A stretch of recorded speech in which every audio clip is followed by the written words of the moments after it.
Welcome sa Movie Flix Recap. Ngayon pag-uusapan natin ang pelikula na thriller horror na Pinamagatang. Nagsisimula ang pelikula sa dalawang empleyado ng Forestry Service ng South Africa na nagkakayak sa isang ilog gamit ang kano. Naglalakbay sila sa isang indigenous forest sa Garden Route, Western Cape, Eastern Cape, at South Africa. Ang ilog ay napapalibutan ng makakapal na halaman na nagpapakita ng malusog na ekosistem sa lugar.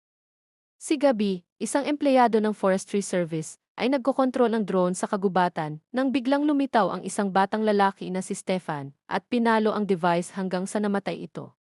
Pagkatapos, isang African na lalaki na si Winston at isang Forestry Service employee ay binigyan siya ng isang oras para hanapin ang drone kahit na nag-aalala sila sa panganib na maaaring makaharap niya sa loob ng kagubatan.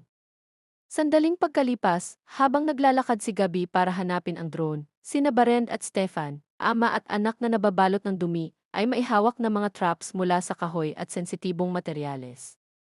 Naglagay ng traps ang ama at anak at nangalap ng mga materyales sa kagubatan para gawing camouflage dahil wala silang suot kundi isang piraso ng basahan na nakatali sa kanilang baywang. Sa eksenang ito, mukhang paayat silang parang stick, parang hindi sila nakakain ng maayos. Si Winston ay nasa kabilang bahagi ng kagubatan at matiisin siyang naghihintay na bumalik si Gabi. Hindi niya dinala ang kanyang radio telephone, kaya hindi siya maabot ni Gabi. Sa puntong ito, nagsisimula ng mabahala si Gabi sa kanyang paligid nang mapansin niyang may nagmamasid sa kanya. Sinubukan niyang tawagan si Winston, ngunit walang sumagot, kaya tumakbo siya palayo sa lugar, pero nahuli rin siya sa trap na inihanda ni na Barend at Stefan para sa pangangaso. Pagkatapos, isang matulis na kahoy ang tumama sa kanyang kaliwang paa na nagdulot ng matinding sakit at pagkasigaw niya. Tumagos ito sa kanyang paa, kaya nahihirapan siyang maglakad. Sa kabilang bahagi ng kagubatan, narinig ni Winston ang malayong sigaw. Agad siyang pumunta sa kano para kunin ang radio telephone, pero sa kasamaang palad, nabasa ito. Ngayon, wala siyang ibang paraan kundi hanapin si Gabi ng mano-mano. Agad siyang sumakay sa kano, pinapadyak ito pababa habang tinatawag ang pangalan ni Gabi. Sa kagubatan, nagsimulang maglabas ng pulang liwanag na kumikislap. Parang nagbabago ang kagubatan sa isang kakaibang anyo. Ang mga puno ay umuugong at mas nakakatakot habang lumulubog ang gabi, pero patuloy na hinahanap ng mga forestry employees ang isa't isa. Curious si Gabi sa nangyayari, kaya sinundan niya ang liwanag na nagdala sa kanya sa isang lumang kahoy na kabin sa gitna ng kagubatan. Habang nangyayari ito, napansin ni Winston na may sumusunod sa kanya. Una, inisip niya na isang kabute lang iyon hanggang sa gumawa ito ng galaw para itago ang sarili, at natrap si Winston sa isang poodle nang subukang tumakas sa kakaibang nilalang. Sa susunod na eksena, kumakatok si Gabi sa pinto, umaasang may bubukas at papapasukin siya. Walang sumagot sa pintuan, kaya pumasok siya ng mag-isa. Gabi ay gumagamit ng flashlight ng kanyang telepono habang nagmamasid sa kabin at napagtanto niyang walang tao at may ilang random na gamit sa shelf sa sulok. Kinuha niya ang kumot para mahiga at nilagyan ng bendahe ang paa para hindi dumaloy ang dugo. Kinabukasan, nagising siya mula sa bangungot, biglang bumukas ang pinto at lumitaw sina Barend at Stefan na mukhang inis mula sa pangangaso gamit ang kanilang mga sibat, pana at iba pang gamit sa pangangaso. Natakot si Gabi nang magsalita si Barend. Tinanong siya tungkol sa taong nasa likod ng kanyang pagpasok, pero sinabi niya na hindi siya nag-iisa. Samantala, si Winston ay nasa kagubatan pa rin, hindi sigurado sa mga mahihinang ungol na lumalabas sa wala, at pagkatapos ay sumama si Gabi sa kanila habang naghahati sila ng hapunan ng bulete at karne. Sa puntong ito, malinaw na si Stefan, anak ni Barend, ay tahimik lamang.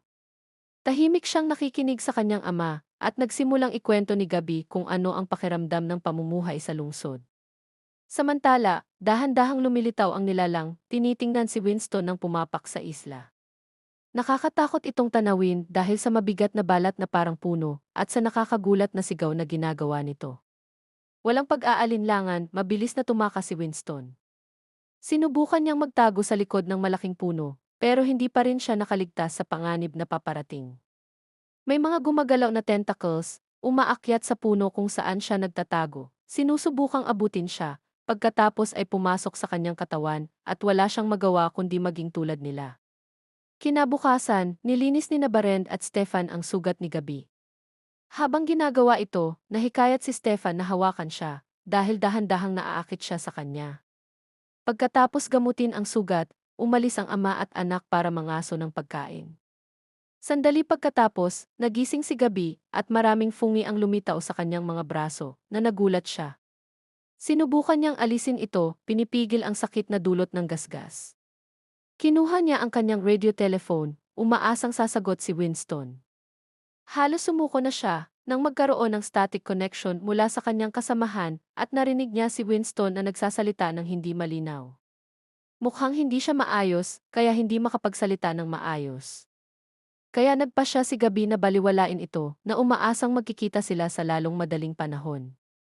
Dahil dito, nagkaroon siya ng ideya na tulungan ang kanyang kasamahan na hanapin siya sa pamamagitan ng pagsindi ng apoy sa isang maliit na chimney. Habang naglalakad, natuklasan ni Gabi ang isang secret compartment sa ilalim ng sahig, matapos makalakad sa isang maingay na kahoy na tabla. Doon, nakita niya ang larawan ng isang babae kasama ang ilang random na gamit. Agad siyang lumayo sa lugar nang dumating si Barend. Sandaling pagkalipas, pinatay ni Barend ang apoy sa pamamagitan ng pagbuhos ng tubig, at binalaan si Gabi na hindi sila nagsisindi ng apoy sa liwanag ng araw. Sa puntong iyon, binuksan ni Gabi ang usapan tungkol sa babae sa larawan, at inamin ni Barend na siya ang kanyang asawa na namatay dahil sa bone cancer 13 taon na ang nakalipas. Inamin din niya na isa siyang plant pathologist. Dumating ang dilim. Habang unti-unting kumukupas ang liwanag ng araw at tahimik ang paligid, pumasok ang isang nilalang sa kabin.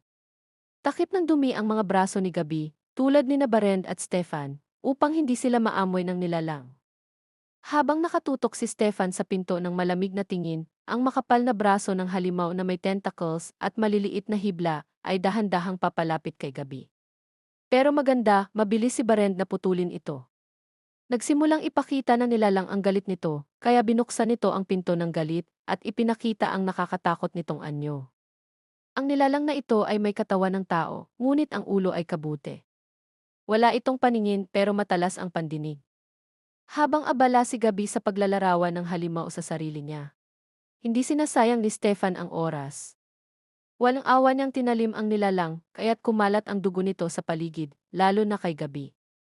Nang mamatay ang halimaw, hinubad ni Stefan ang damit ni Gabi at pinunasan ang dugo sa balat niya upang hindi siya maimpeksyon. Sa puntong ito, sinusunog ang dugo ng nilalang habang ipinaliwanag ni Barend na ang halimaw ay kumokontrol sa katawan ng tao, kumakain sa mata, bibig at baga, kumokonekta sa fungal network at inuulit ang sarili nito. Parang apoy na mabilis kumalat. Kinabukasan, ipinakita ni Gabi ang kanyang telepono kay Stefan na namangha sa kakaibang device. Ngunit lumipad ang telepono dahil itinapon ito ng kanyang ama sa pader. Sumigaw ang ama sa anak niya dahil sa paggamit ng masamang device. Sa huli, lumabas ang ama at anak upang mag-alay sa isang puno na tila naglalaman ng kakaibang buhay na fungus. Kasabay nito, naghahanap si Gabi ng palatandaan sa pribadong apartment. Doon, natuklasan niya ang isinulat ni Barend na nagsasabing upang makita ang hinaharap ng sangkatauhan, dapat obserbahan ang mga unggoy sa kulungan. Pagdating nila ng ama at anak, plano nilang hanapin ang kasamahan ni Gabi na nawala ang koneksyon. Gusto sanang sumama ni Stefan pero hindi siya pinayagan ng ama. Habang naglalakad, nakita ni Gabi ang flashlight ni Winston. Naiisip niya na malapit lang ito. Kinuha rin niya ang SD card mula sa kamera na inilagay nila sa kagubatan. Pagkatapos, natagpuan ni Gabi at Barend ang katawan ni Winston na natakpan ng fungus. Hindi nila alam na humihingi si Winston na patayin na lang siya, sa halip na maging isa sa mga nilalang. Para sa kanya, pinakamahalagang mamatay bilang tao.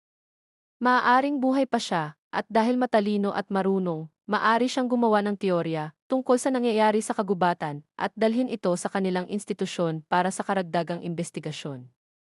Sa kasamaang palad, siya ang unang inatake.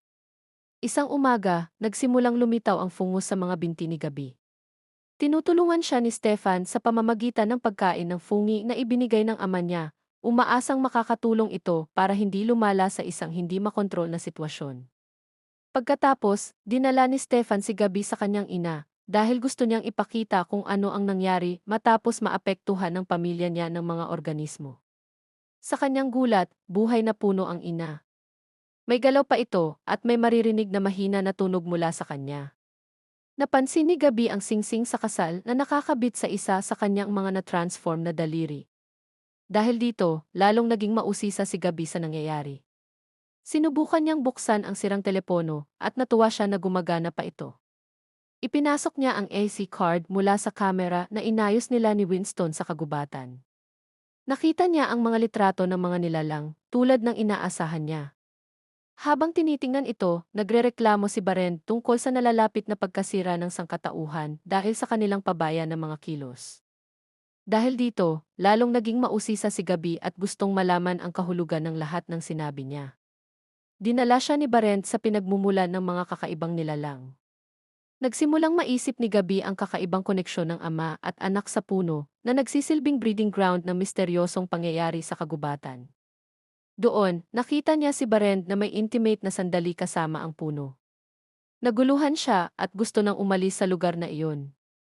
Nang gabi, sinamahan niya si Stefan upang makatakas, pero pinigilan sila ni Baren sa daan. Pinapaniwala ang anak na delikado ang labas na mundo at sa hindi kaluguran ni Gabi, pumayag si Stefan sa kanyang ama. Nag-aalala si Gabi sa kapalaran ni Stefan sa kamay ng ama kung hindi niya siya madadala palayo sa lugar. Dahil dito, bumalik siya sa kabin upang iligtas siya. Kinuha niya ang bow at araw sa bahay nang umalis ang ama at anak. Samantala, isinasakripisyo ni Stefan ang sarili ng kanyang ama sa organismo. Sinusubukan niyang tumakas, pero mahigpit ang pagkakahawak ng mga ugat sa kanyang mga kamay. Nang pagkakataong ito, dumating si Gabi upang iligtas siya, pero tinutulungan ng nilalang si Baren para alisin silang dalawa. Sa wakas, nakalaya si Stefan sa pagkakahawak. Samantala, tinatarget ni Baren si Gabi kaya tinusok siya ni Stefan sa likod. Dahil sa pinsalang naidulot nila kay Baren, tumakas silang dalawa. Bumalik sila sa kabin upang manatili sa gabi. Ngunit dahil naiwan si Baren sa kagubatan, pinalitan siya ng organismo ng isa sa kanila, sa halip na ang anak na gusto sanang isakripisyo ng ama. Kahit ano pa ang gawin niya upang pakalmahin sila, tila hindi nakikinig ang mga organismo dahil sa gutom nilang sumako. Humiga si Baren sa malamig na lupa, walang magawa habang kinokonsumo ng mga organismo ang katawan niya. Kinabukasan, napansin ni Gabi ang isang libro paggising niya. Isa ito sa mga isinulat ni Baren na nagbababala at nagbibigay impormasyon sa sangkatauhan tungkol sa nalalapit na kaparusahan. Hindi maintindihan ni Gabi ang kahulugan ng lohikal na paliwanag ni Baren hanggang sa matapos ang kanyang mga araw. Dahil dito, hindi nakaligtas si Gabi sa lungsod dahil tuluyan na siyang naimpeksyon ng mga organismo. Natakpan ang katawan niya ng walang mabilang na fungus at wala siyang magawa kundi manatili sa hindi matatawarang kagubatan. Walang pag-asa para sa kanyang kaligtasan, kaya't pinakiusapan niya si Stefan na patayin siya, na ginawa niya. Wala nang ibang pagpipilian si Stefan, kundi iwan siya roon dahil bahagi na siya ng kagubatan, tulad ng kanyang mga magulang. Nagtatapos ang pelikula habang binubuo ni Stefan ang daan patungo sa kanyang bagong buhay sa lungsod. Mukhang nag-a-adjust siya sa buhay sa syudad. Tahimik siyang kumakain ng mag-isa sa isang restaurant. Pagkatapos niyang matapos kumain, tumayo siya at umalis. Pagkatapos ay nakita niyang nagsimulang tumubo ang amag at fungi sa kanyang pagkain. At dito na nagtatapos ang pelikula. Maraming salamat sa panonood.